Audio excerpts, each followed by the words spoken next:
السلام علیکم، بسم اللہ الرحمن الرحیم۔ آج میری ویڈیو کا عنوان ہے حضور پاک صلی اللہ علیہ وآلہ وسلم کی ولادت یا بعثت۔ نبی اکرم صلی اللہ علیہ وآلہ وسلم کی تاریخی ولادت کے بارے میں مختلف روایات مذکور ہیں۔ اکثر علماء 9 ربیع الاول کو صحیح تاریخ مانتے ہیں، مگر جمہوری علماء کا مسلک یہ ہے کہ ولادت باسعادت 12 ربیع الاول مطابق 23 اپریل 571 عیسوی بروز سوموار صبح صادق کے وقت ہوئی۔ آپ صلی اللہ علیہ وآلہ وسلم کی والدہ ماجدہ کا بیان کثرت سے روایات میں نقل ہوا ہے کہ جب آپ کی ولادت ہوئی تو مجھے یوں محسوس ہوا کہ میرے اندر سے ایک نور نکلا ہے جس سے مشرق اور مغرب روشن ہو گئے ہیں۔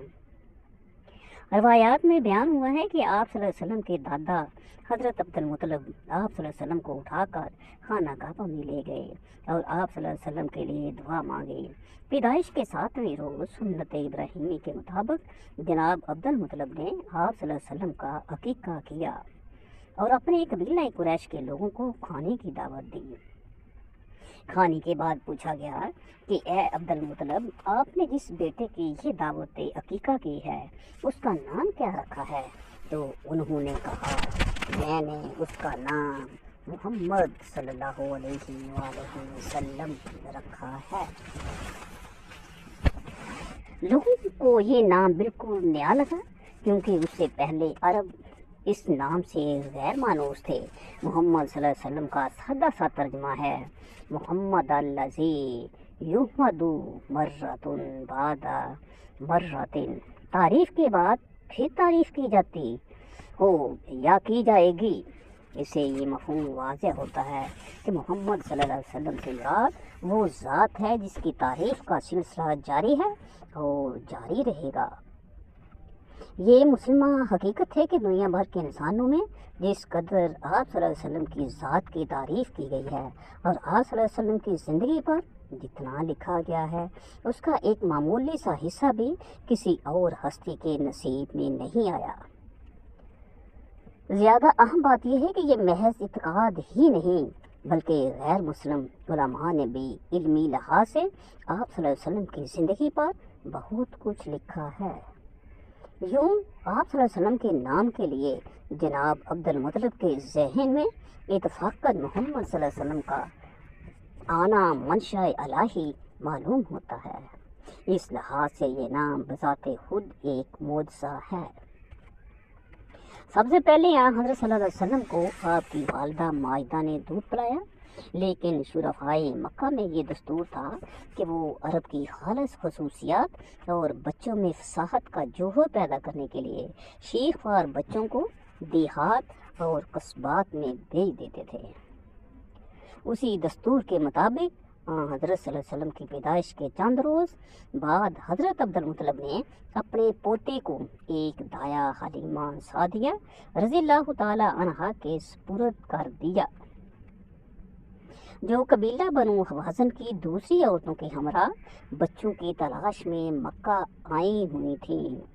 حضرت حلیمہ سعدیہ رضی اللہ تعالی عنہا نے 2 سال آپ صلی اللہ علیہ وسلم کو دودھ پلایا۔ جب 2 سال گزر گئے اور دودھ چھڑانے کا وقت قریب آیا تو حضرت حلیمہ سعدیہ رضی اللہ تعالی عنہا کا بیان ہے کہ یہ بچہ قبیلے کے سارے بچوں سے زیادہ تندرست اور طاقتور تھا اور ایسا لگتا تھا جیسے 4 برس کا ہو۔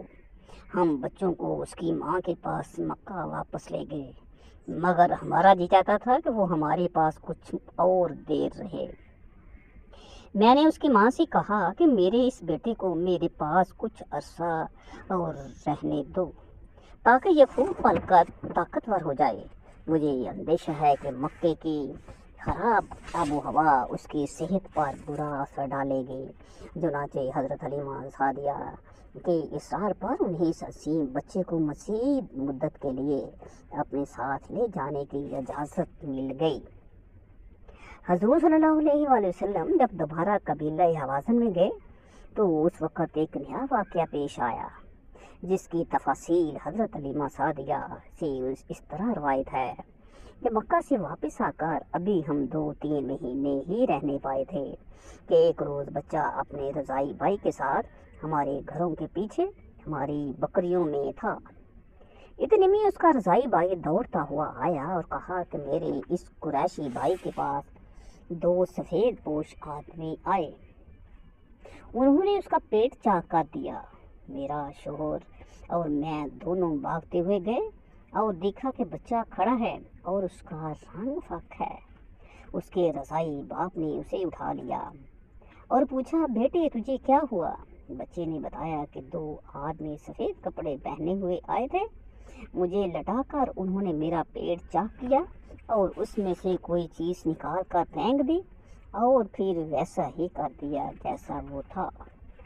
ایک اور روایت میں ہے کہ میرے پیٹ میں وہ کوئی چیز تلاش کرتے رہے، معلوم نہیں وہ کیا چیز تھی۔ ماں سعدیہ بیان کرتی ہیں، ہم اس بچے کو گھر واپس لے آئے تو میرے شوہر کہنے لگے، حلیمہ مجھے ڈر ہے کہ اس بچے کو کچھ ہو نہ جائے، بہتر یہی ہے کہ اسے اس کے گھر پہنچا دیا جائے۔ چنانچہ ہم اسے لے کر اس کی ماں کے پاس مکہ پہنچے۔ حضرت آمنہ رضی اللہ تعالی عنہا نے ہمیں دیکھا تو انہوں نے فرمایا، تم کیسے اس کو واپس لے آئیں؟ تم تو اسے اپنے پاس رکھنے کے لیے بڑی حریص تھیں۔ میں نے کہا، اللہ تعالیٰ نے اب بچے کو خوب پال کر بڑا کر دیا ہے اور میری جو ذمہ داری تھی وہ میں نے پوری کر دی، اب مجھے اندیشہ ہے کہ اسے کچھ حوادث پیش نہ آ جائیں۔ حضرت آمنہ رضی اللہ تعالی عنہا نے فرمایا کہ اصل بات ہے کیا، مجھے ٹھیک ٹھاک بتا دو۔ حلیمہ رضی اللہ تعالی عنہا نے ان کے اسرار پر شک صدر کا سارا ماجرا کہہ سنایا۔ اس پر حضرت آمنہ رضی اللہ تعالی عنہا نے فرمایا کہ تمہیں اس بچے کے بارے میں شیطان کا خوف ہے؟ حلیمہ نے اس بات میں جواب دیا تو حضرت آمنہ نے بتایا کہ اللہ کی قسم، شیطان کے لیے اس پر کوئی راہ نہیں، میرے اس بچے کی بڑی شان ہے۔ اس طرح 4 سال کی عمر میں یہ عظیم بچہ اپنی ماں کے پاس واپس مکہ آ گیا۔ بچپن میں رسول اللہ صلی اللہ علیہ وسلم کے دیہات میں قبیلہ بنی سعد میں قیام کرنے کی وجہ سے آپ کی عربی زبان نہایت فصیح ہو گئی تھی، کیونکہ آپ قریش تھے اور بنی سعد میں آپ صلی اللہ علیہ وسلم نے بچپن گزارا تھا، جن کی زبان فصیح عربی تھی۔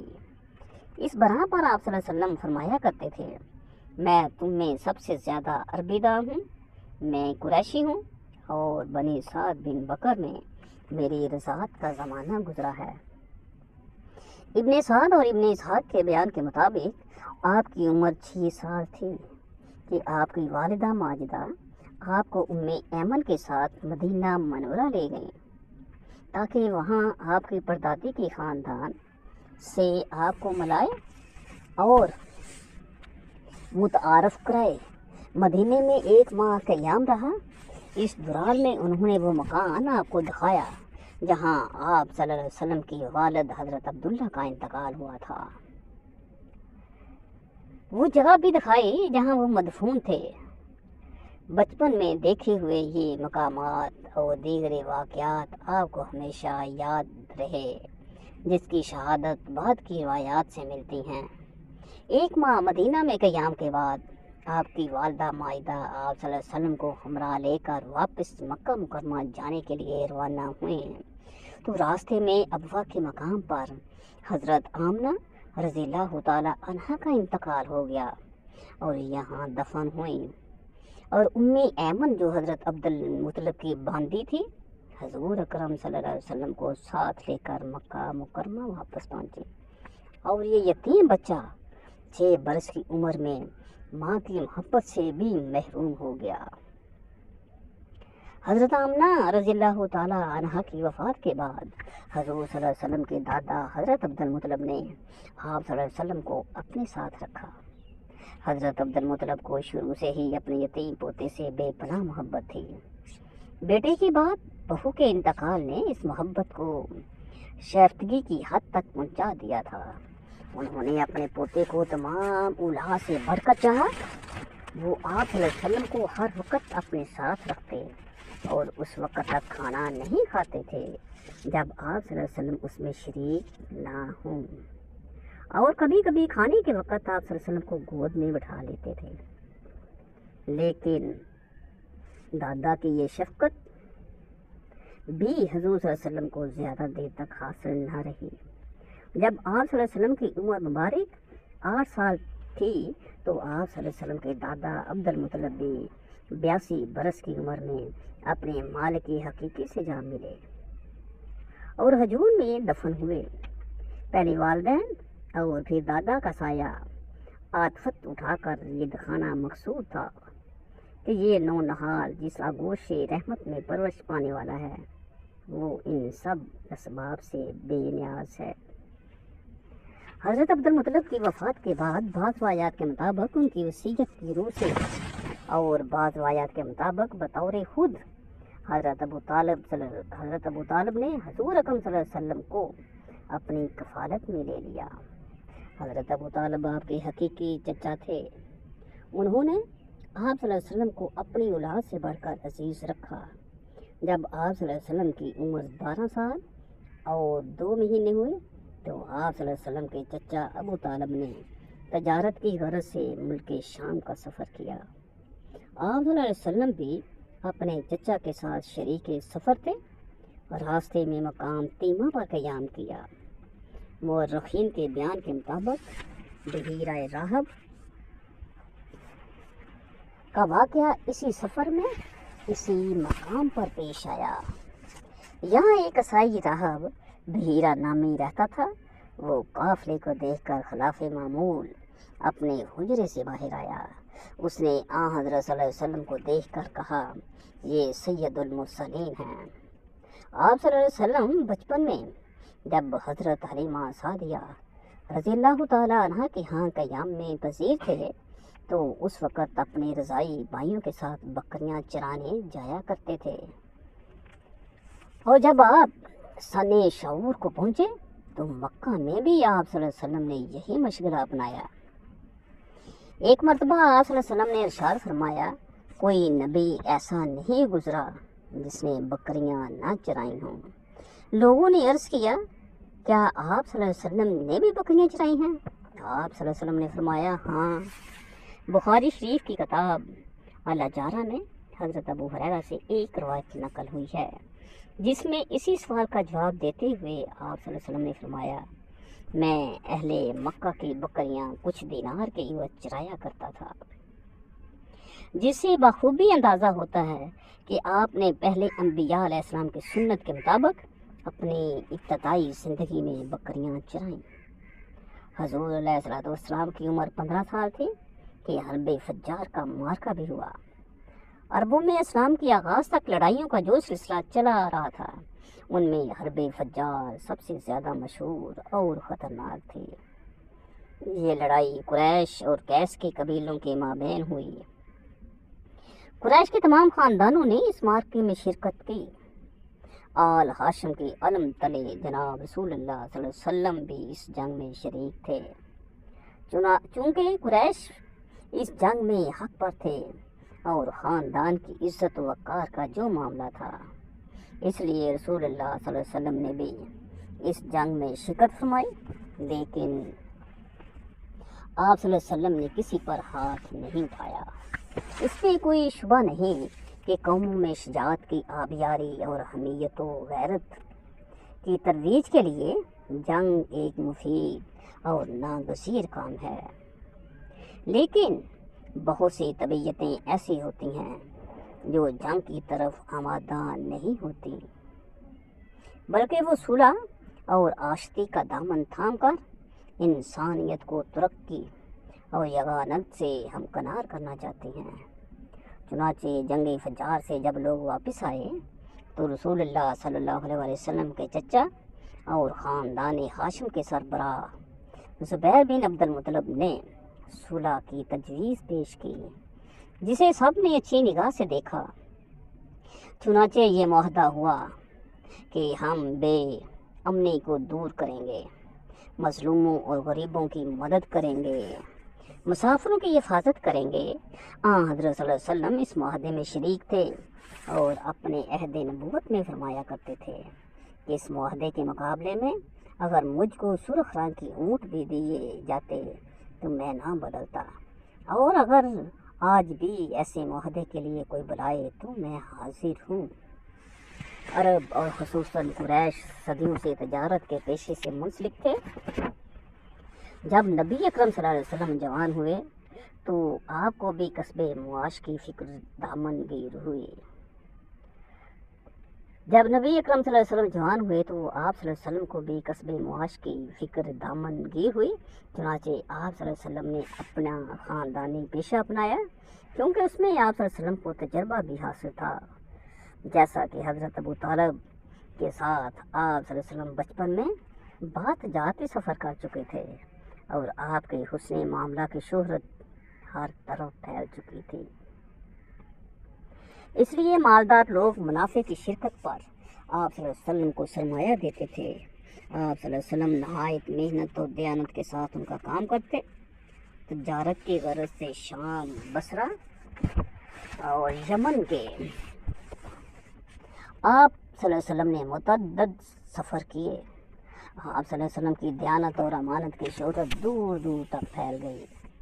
آپ کے ساتھ تجارتی معاملات کرنے والوں کی شہادتوں سے ظاہر ہوتا ہے کہ آپ صلی اللہ علیہ وسلم تجارتی اصولوں کے بلند ترین مقام پر فائز تھے۔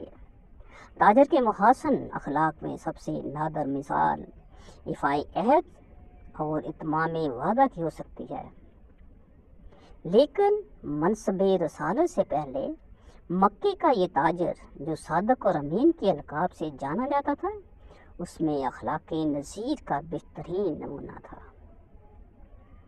ایک صحابی حضرت عبداللہ بن ابی الحما بیان کرتے ہیں کہ بعثت سے پہلے میں نے حضرت صلی اللہ علیہ وسلم سے کوئی تجارت کا معاملہ کیا تھا۔ کچھ معاملہ طے پا چکا تھا اور کچھ طے کرنا باقی تھا۔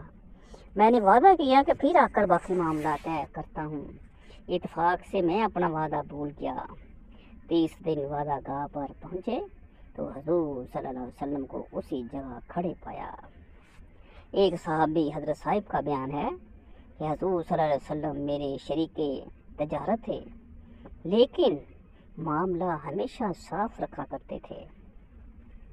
حضرت صلی اللہ علیہ وسلم کے تجارتی تجربات اور دیانتداری کا شہرت سن کر خاندانی قریش کی ایک معزز اور مالدار خاتون حضرت خدیجہ رضی اللہ تعالی عنہا نے آپ صلی اللہ علیہ وسلم سے درخواست کی کہ میرا سامان تجارت کی غرض سے شام لے جائیے، جو معاوضہ میں اوروں کو دیتی ہوں آپ کو اس سے زیادہ دوں گی۔ آپ صلی اللہ علیہ وسلم نے منظور کر لیا اور حضرت خدیجہ کا سامان لے کر بصرہ روانہ ہوئے۔ اسی سفر میں حضرت خدیجہ کا غلام میسرہ آپ کے ہمراہ تھا، جس نے واپس آ کر اپنی مالکہ کو آپ کی دیانت کے مشاہدے سے آگاہ کیا۔ اس سفر تجارت سے واپسی کے چند ماہ بعد حضرت خدیجہ رضی اللہ تعالی عنہا نے آپ کے پاس شادی کا پیغام بھیجا۔ حضور صلی اللہ علیہ وسلم نے ان کے پیغام نکاح کو قبول فرمایا اور حضرت ابو طالب نے نکاح پڑھایا۔ اس وقت حضرت صلی اللہ علیہ وسلم کی عمر مبارک کا 25واں سال تھا، جبکہ حضرت خدیجہ رضی اللہ تعالی عنہا کی عمر 40 سال تھی۔ ابن عبداللہ نے لکھا ہے کہ یہ شادی سفر تجارت سے حضور صلی اللہ علیہ وسلم کی واپسی کے 2 مہینے اور 25 دن بعد وقوع پذیر ہوئی۔ حضور صلی اللہ علیہ وسلم کی عمر کا 35واں سال تھا کہ قریش نے خانہ کعبہ کی تعمیر نو کا منصوبہ بنایا۔ کیونکہ خانہ کعبہ کی دیواریں سیلاب کی وجہ سے پھٹ چکی تھیں، تمام قریش نے مل کر تعمیر شروع کی۔ مختلف قبائل نے عمارت کے مختلف حصے آپس میں تقسیم کر لیے تاکہ کوئی اس شرف سے محروم نہ رہ جائے، لیکن جب حجر اسود کو نصب کرنے کا موقع آیا تو سخت جھگڑا پیدا ہوا کیونکہ ہر شخص چاہتا تھا کہ یہ خدمت اس کے ہاتھ سے انجام پائے، تو نوبت لڑائی تک جا پہنچی۔ خاندان قریش کے سب سے معمر شخص ابو امیہ بن مغیرہ نے تجویز پیش کی کہ کل صبح سب سے پہلے جو شخص خانہ کا